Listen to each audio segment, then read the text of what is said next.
Yo te puedo decir que todo el que trabajó esa tragedia, todavía estamos afligidos.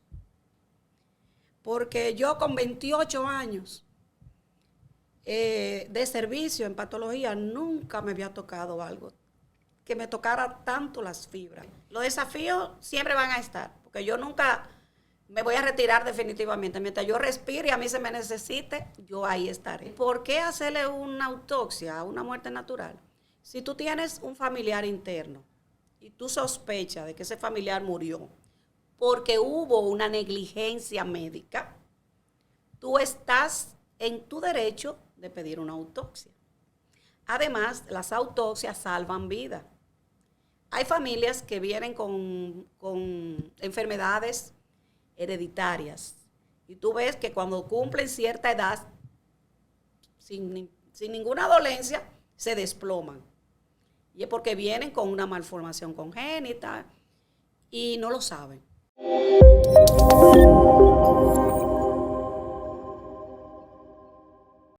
Hola, ¿qué tal? Bienvenidos a Deyanira en Alta Voz. Un ejemplo de superación, de lucha y de aporte a la República Dominicana es lo que tenemos hoy en este programa. Nuestra invitada es la doctora Bienvenida Gutiérrez, odontóloga forense, y nos va a explicar qué es eso y con qué se come. Bienvenida, doctora. Muchas gracias.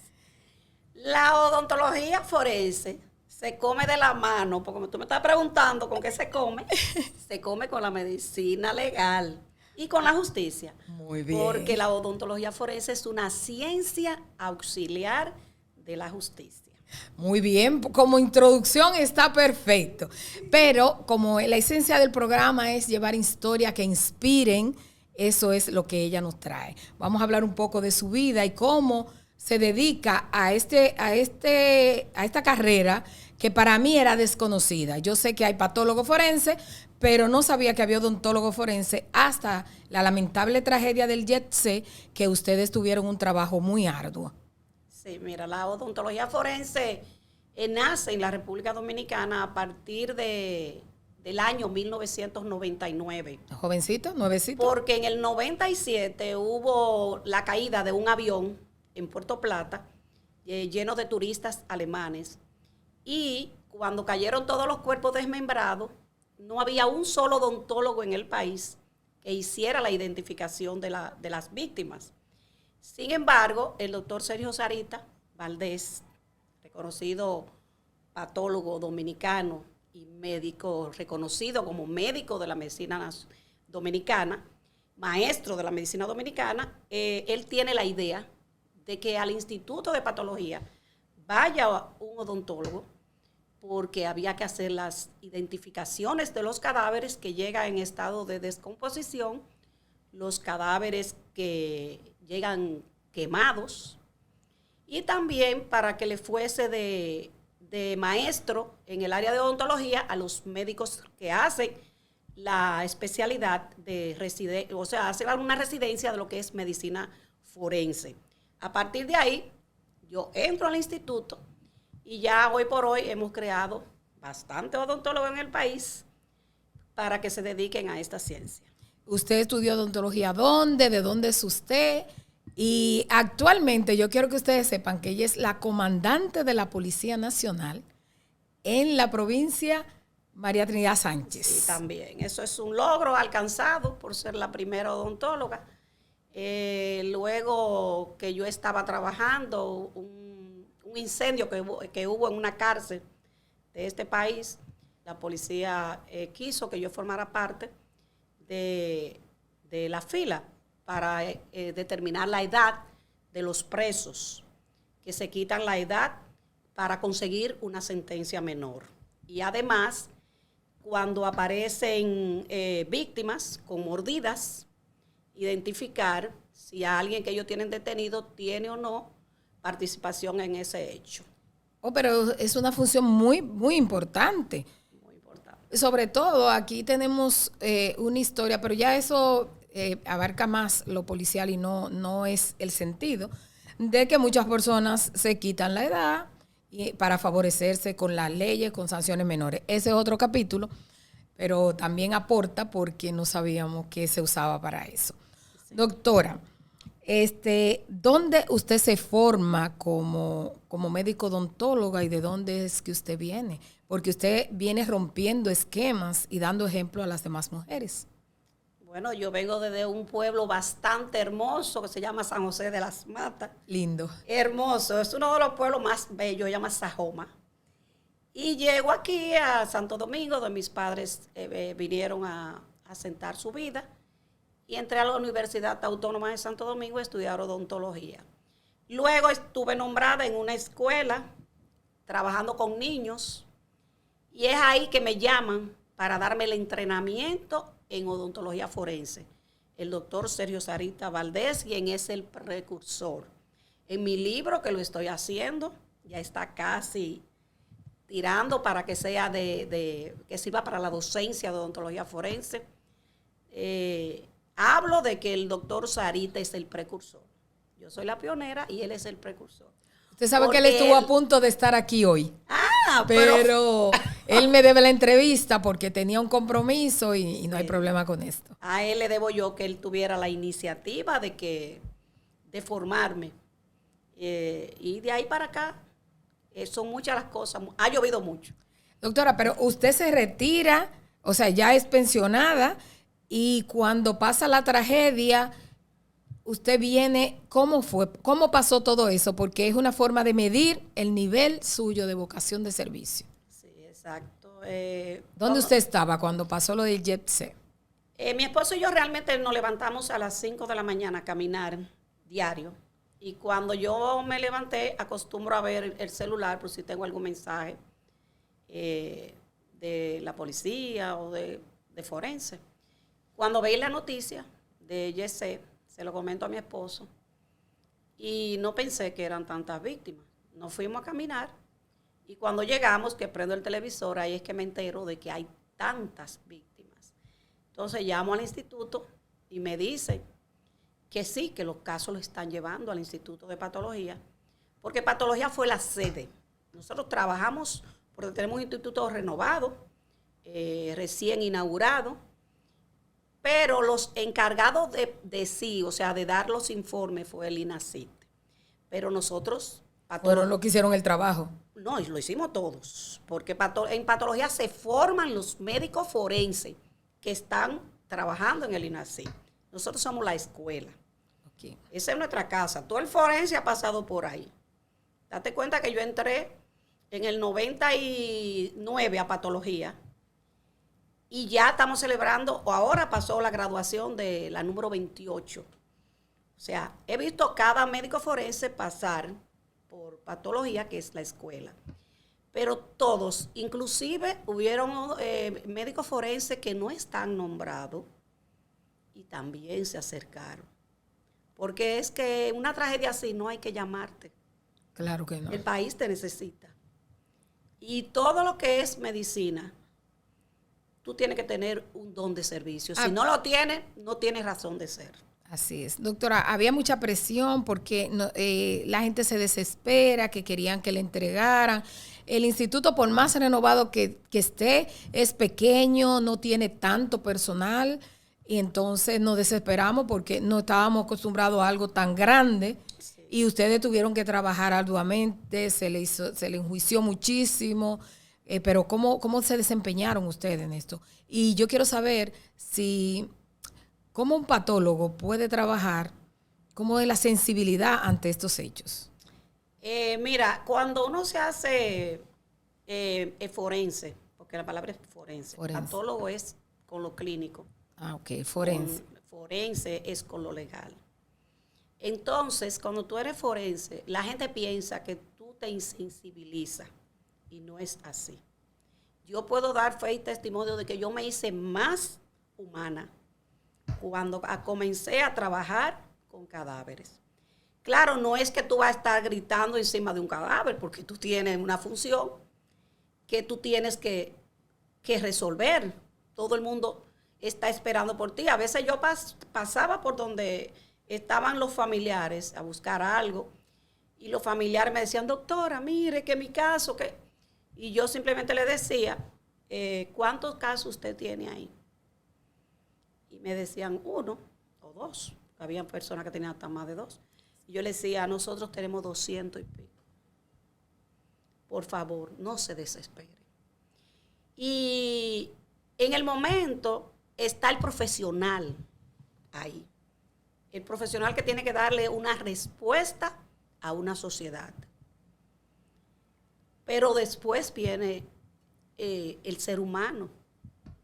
Yo te puedo decir que todo el que trabajó esa tragedia, todavía estamos afligidos. Porque yo con 28 años de servicio en patología, nunca me había tocado algo que me tocara tanto las fibras. Claro, había tenido casos, quizás un caso que de un niño que lo apareció violado, cosas así te tocan, pero no algo tan un desastre masivo.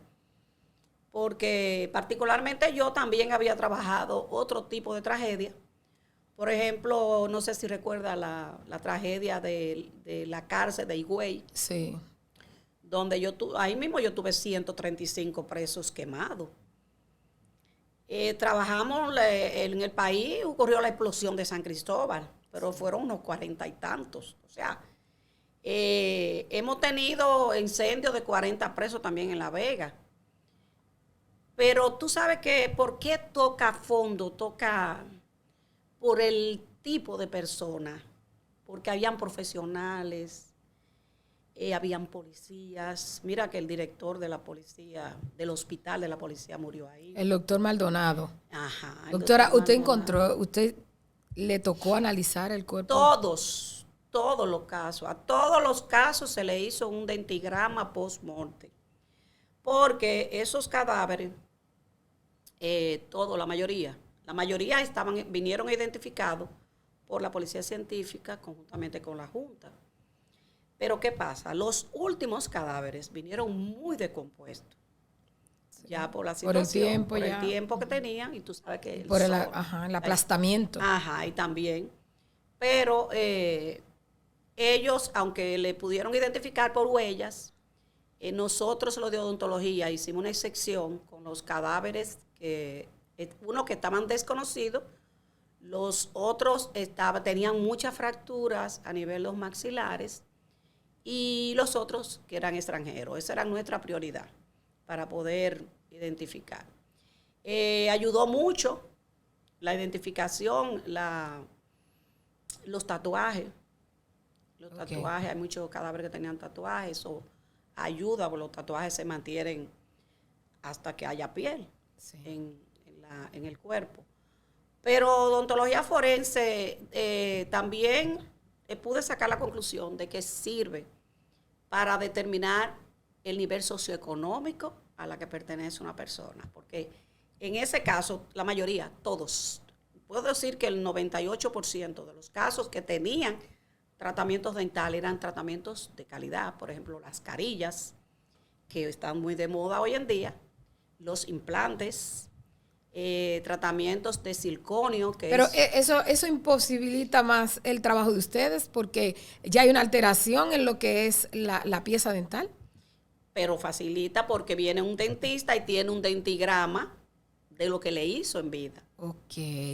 Cada vez que pueden aparecer 100 cadáveres, y si tienen tratamientos dentales, si tú te haces una restauración, 3, 4, 5, te haces un puente de porcelana, tu dentista tiene que tener el registro dental de lo que te hizo. Entonces, uno le pide al familiar que busque ese registro ante mortem, y lo vamos a comparar con el post-mortem que tenemos en sala de autopsia, que ya le hemos realizado al cadáver. Es por esto que todos los cuerpos que tengan tratamientos dentales se van a identificar. Yo recibí una llamada ahí mismo en sala de este muchacho que andaba siempre, que llama Hani. Sí, Hani. Yo recibí una llamada. Él usaba 2 prótesis dentales. Okay. Y él lo único que tenía 2 prótesis dentales. Y si tú te pones a fijar, si te fijas, el nivel social, mira, tenía 2 prótesis, o sea, se había extraído los dientes. Pero cuando la persona tiene un estatus social, más o menos, la gente ñoña con su dentadura. Antes, en los tiempos de antes se usaba que la gente que tenían un diente de oro, un diente de plata, era fácil identificar. No, la gente antes se dañaba una pieza dental para ponerse una corona plateada o de oro. Hay un artista famoso, Cristian Nodal, que se sacó su diente para ponerse diamantes. Escuché eso. Bueno, doctora, entonces, ya para salir un poco de esa sala oscura y dolorosa, usted, mientras trabajaba, pudo identificar conocidos suyos, además del doctor Maldonado, que fue el cardiólogo de mi padre y una persona a la que valoramos mucho. ¿Usted conocía? Sí, habían odontólogas ahí, que yo le di clase. ¿Y usted se daba cuenta mientras hacía su trabajo? Me llamaron, ahí está fulana y fulana. Claro, eran conocidas mías. Y si no, conocidos de conocidos. Ese teléfono no cesó. Podía contar la persona que no tuviera un conocido ahí, o un conocido de él. ¿Entiendes? Entonces, saben que uno trabaja ahí, pero realmente las cosas se hicieron por orden de llegada, porque las bolsas de los cadáveres fueron enumeradas a partir del momento en que fue hallado. Entonces, fuimos trabajándolo por orden. Hubo un orden. Lo que pasa es que el ser humano se desespera, y es lógico. Doctora, dentro de todas las tragedias que le ha tocado a usted hacer autopsia, ¿cuál ha sido la que más le ha impactado? Bueno, todas son importantes porque cuando hay pérdidas humanas, todas le afectan a uno, pero nunca como la tragedia de Yesé. Nunca. Eso fue no a mí, sino a todo el personal médico que trabajó, que nos sentimos en un momento abrumado, dolido, de ver tantas personas valiosas caer en un momento donde se disfrutaba. Y nadie se imaginó que iba a ser su último día. ¿Usted llegó a ver personas a quienes usted vio la cara y le tocó examinar su cadáver con dolor en su corazón? Bueno, vi unas ex alumnas mías que eran odontólogas, cirujanas maxilofaciales de la Universidad de la UCE, donde yo impartía docencia. Y el caso que más me estremeció fue el caso de Ruby Pérez, porque Ruby era un colaborador en todos los congresos de odontología que hacíamos en el Dominican Fiesta, todos los 3 de septiembre, cada 2 años. Y Ruby siempre iba a esos congresos, animaba las fiestas de los odontólogos. Y verlo ahí, en esa primera mesa, no se me va a olvidar a mí, mientras vida tenga. Todavía me siento afligida cuando hablo de Ruby, porque era un gran ser humano, un artista muy querido.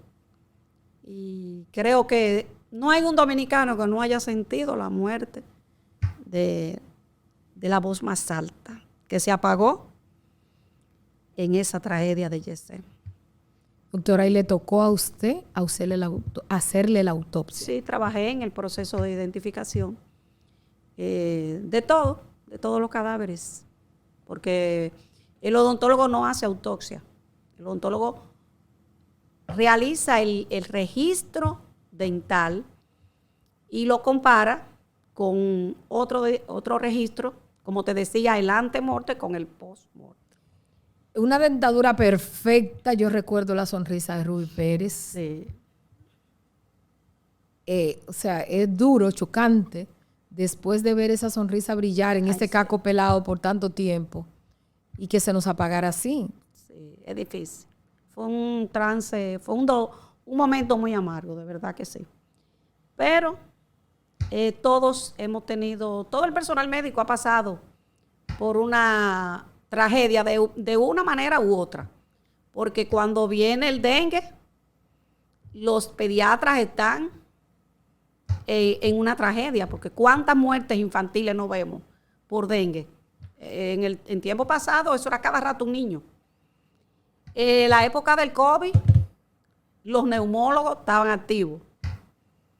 Y nosotros, ahora nos tocó los forenses, esta tragedia que quedará en la historia.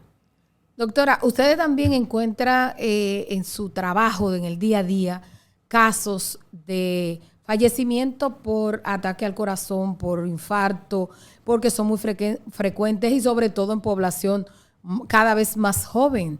¿Llegan esos casos allá a patología? Claro, últimamente se han hecho bastantes casos de personas jóvenes que no se explica por qué están pereciendo tan jóvenes. Y no habría que estudiar si se debe al consumo de sustancias ilícitas, al consumo de estas pastillas que los muchachos usan para sentirse más hombres. Estimulantes. Estimulantes es el nombre. También las adicciones, la juca. La juca, si los muchachos supieran el daño, si vieran unos pulmones de personas que utilizan el juca. Bueno, yo particularmente le enseñé la foto a un amigo de mi hijo que fuma. Y lo único que me dijo es de algo el que morirse. Porque no entienden. Tú le dices a la juventud hoy en día el daño que ocasionan estos hábitos tóxicos que tienen y creen que es mentira. Creen que tú le estás diciendo por decirlo y no saben de verdad que el riesgo que puede correr su vida y que pueden terminar a pequeño tiempo, a pequeña edad, en la muerte. Va creciendo la población, se va necesitando profesionales en distintas áreas cada vez más. En el área de la odontología forense, que usted es maestra, porque usted ha dado clases, me dice Eliana que usted ha dado clases en todas las universidades.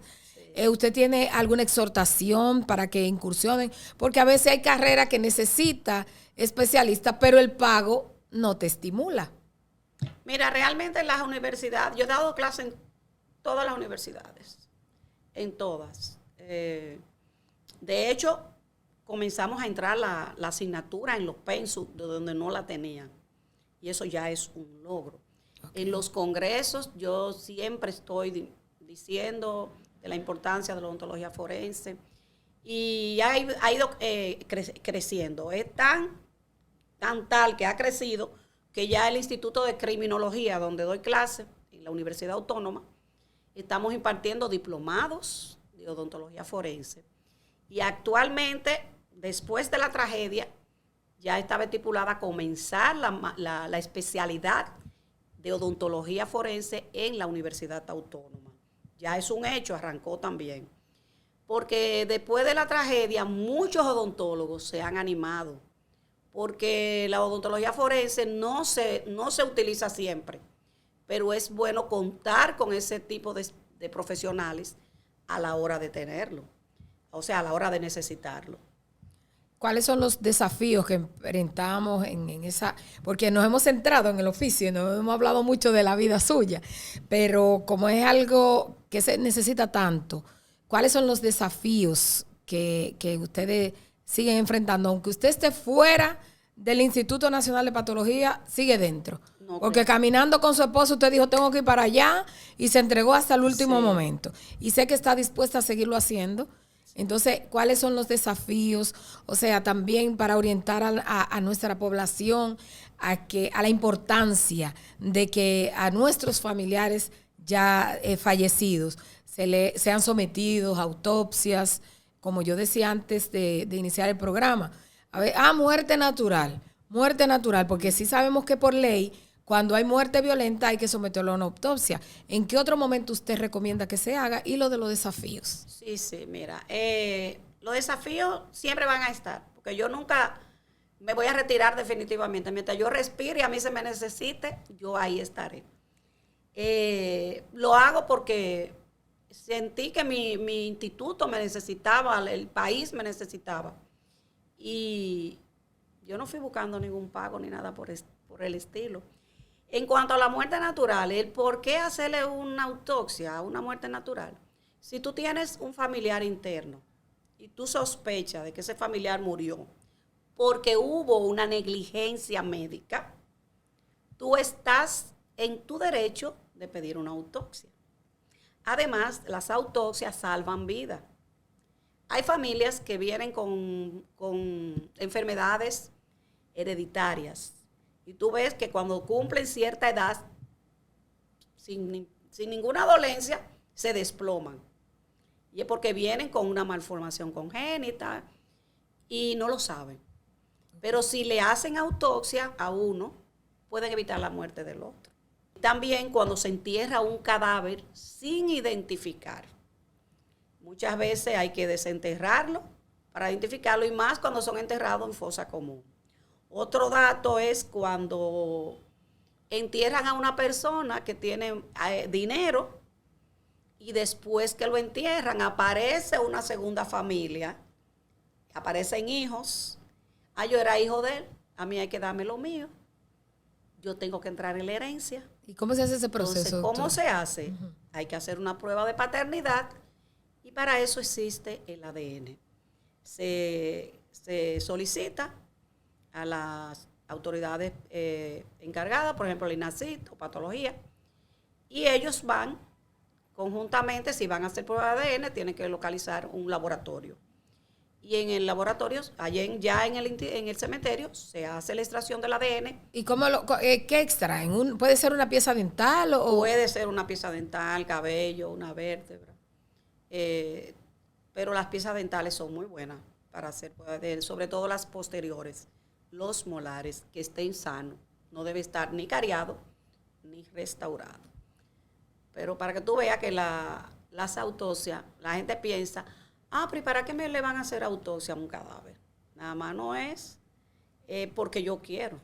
Toda muerte violenta no esclarecida necesita autopsia. Además, si vas a cremar un cadáver, si tú vas a cremar un familiar, tú también tienes que autopsiarlo antes de enterrarlo, para que quede la causa de muerte ahí. Porque después, si hay una duda, ya tú lo que tienes son cenizas. ¿A quién tú le vas a buscar la causa? Entonces tiene que quedar plasmada la causa de la muerte. Y los extranjeros, cuando mueren aquí, hay que mandarlo autopsiado también. Ok. Doctora, yo decía que hay personas que, se murió de muerte natural. Un amigo habla con el que tiene que llenar, el fiscal es el que tiene que llenarte el acta en la casa y murió de muerte natural. El médico forense. El médico forense. Y entonces, a mí siempre me ha llamado la atención, o sea, es difícil el proceso, es costoso, es tardío. Si es una muerte súbita, ajá, que una persona no tenga ninguna enfermedad de base y muere de repente, hay que ver por qué se murió.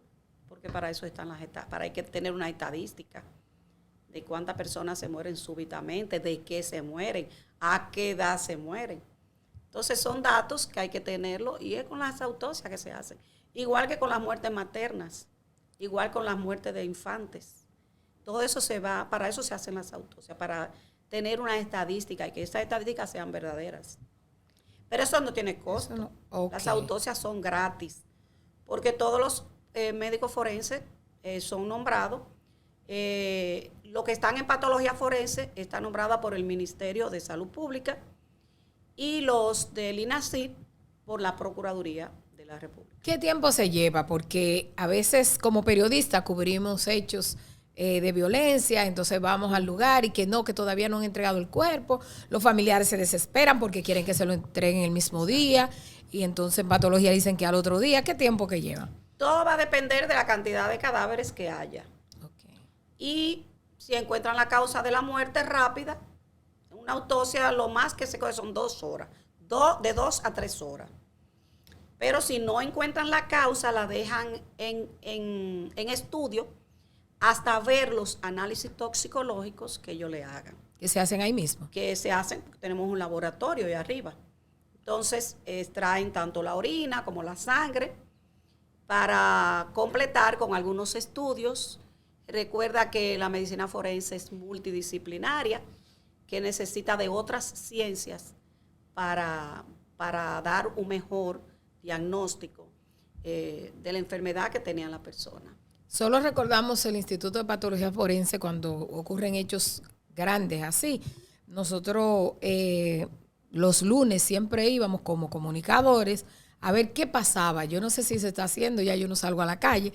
¿Qué pasaba en patología? Y siempre había muchos familiares esperando porque los hechos de violencia regularmente ocurren los fines de semana. Exacto. O sea, ustedes tienen trabajo allá constantemente. De lunes a lunes.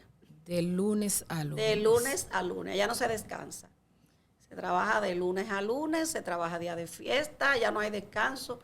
Yo me acostumbré que un 1 de enero, igualito yo estaba de servicio. Igualito un 24 y un 25. Allá no hay día de fiesta, allá no. ¿Sabe qué me llama la atención? Que los forenses que conocimos de cuando Sarita Valdés, que incluso el instituto lleva su nombre, Le pusieron su y nombre. uno iba ahí y el doctor venía, te daba los detalles y volvía, y el doctor Santos también tiene muchos años ahí. Muchos años. Entonces tú ves que son como la misma gente y como que tú no ves una juventud que quiera hacer el oficio. Yo sé también que por el pago y todo esto, pero es un servicio a la comunidad que paralelamente se pudiera hacer con otras cosas. Usted es militar y usted es maestra también. El problema que tienen los forenses es que se gradúan y no pueden por lo menos poner una clínica suya. Sí. Dependen siempre del gobierno, de un nombramiento del Estado. A menos que eso también pueden dar docencia. Tienen que ser médicos. Tienen que ser médicos. Médico general y después especialista. La residencia dura 4 años. Ahora yo entiendo por qué sacan pie y se van a ofrecer servicio mejor. Y a veces hacen otra especialidad. Sí. Muchos de ellos son ginecólogos. La mayoría hacen otra especialidad, aparte de la de forense. Okay, porque el forense que participa en una autopsia es un forense y un odontólogo forense, nada más. ¿O hay otros especialistas forenses? Allá hay patólogos forenses, hay ginecólogos, forense, hay pediatras, porque, por ejemplo, si tenemos la muerte de niños, lo normal es que vaya un pediatra a ver la autopsia. Ok. O sea, eso le afianza el resultado de la autopsia. Si son muertes maternas, ahí está el ginecólogo.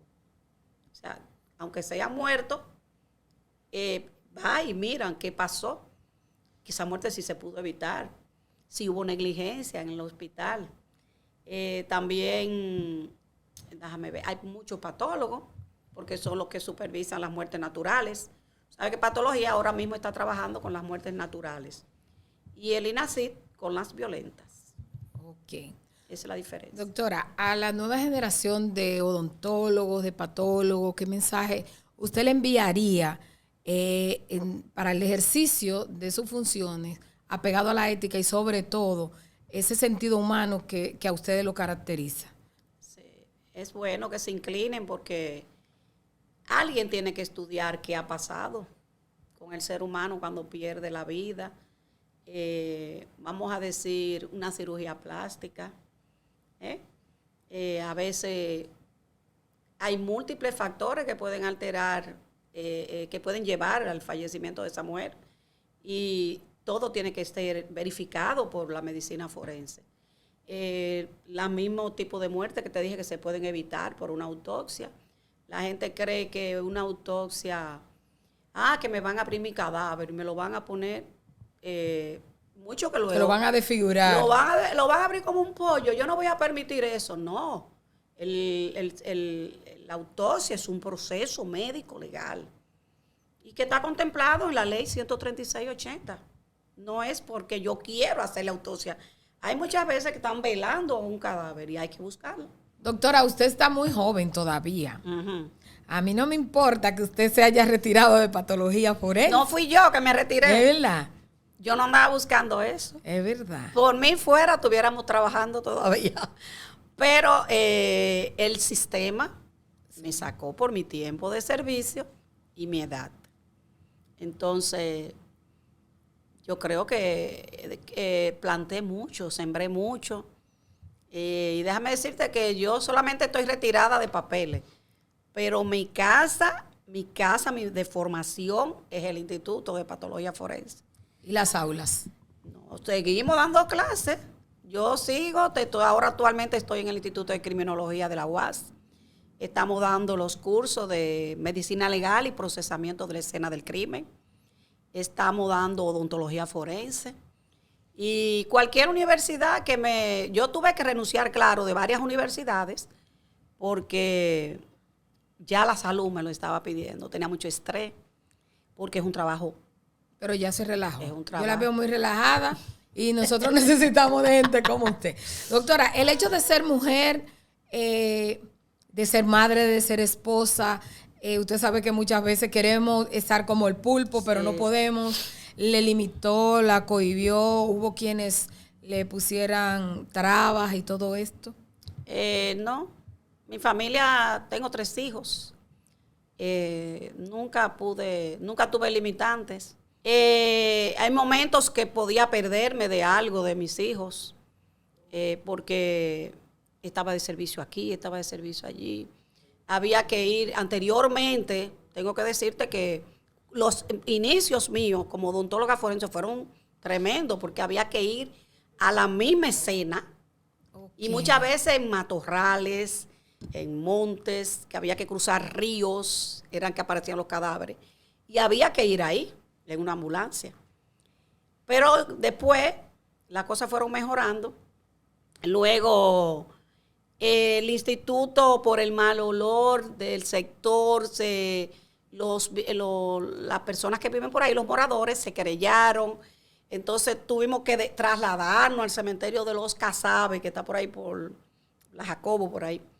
Y entonces íbamos a hacer las autopsias para allá. Fue un desafío muy grande, pero finalmente hicieron el instituto y se tomaron algunas medidas de que los cadáveres decompuestos ya no se hacen ahí. Se trabaja en el Cristo Redentor. Sí. Porque hay que ser consciente con los moradores, claro, también. Sí. Pero ya el instituto, como está hecho ahora, ahí lo acondicionaron para que también el olor de la sangre y cosas no salga hacia afuera. Y tenemos un instituto digno, que yo pienso particularmente que debió de ser más grande. Pero nunca, no nos quisieron en ningún lado. En el 28 lo hicieron una vez y no lo quisieron allá. Cerca del hospital psiquiátrico. Sí. Luego en el canódromo ya teníamos la maqueta y tampoco quisieron el instituto allá. Señores, nadie nos quiere.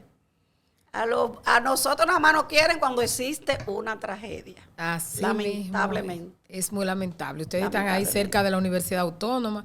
Yo también viví esa época de los malos olores cuando estábamos como reporteros. Y sí, el cambio se nota. Doctora, algo que quizás no esté tan relacionado con lo que ustedes ejercen, pero yo hice un trabajo muy amplio de la necesidad que hay en el país de que la gente done los órganos. Ustedes como patólogos se encuentran a veces con situaciones y ustedes ven que los órganos están buenos y que pudieran salvar la vida de otras personas. Sin embargo, en este país no hay conciencia de donación. No, debería.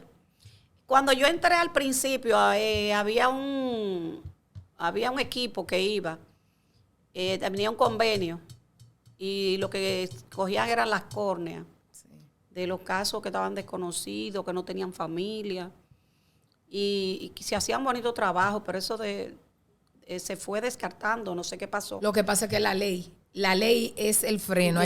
Hay un proyecto de ley que tiene Bautista Rojas Gómez en el Congreso, cuando era legislador, que hay que modificar la ley. Exacto. Porque la ley es la traba. Por ejemplo, en Colombia, que tiene hasta centro de donación, tiene para la piel. Incluso cuando aquí pasó la tragedia de San Cristóbal, donaron piel humana para la cura.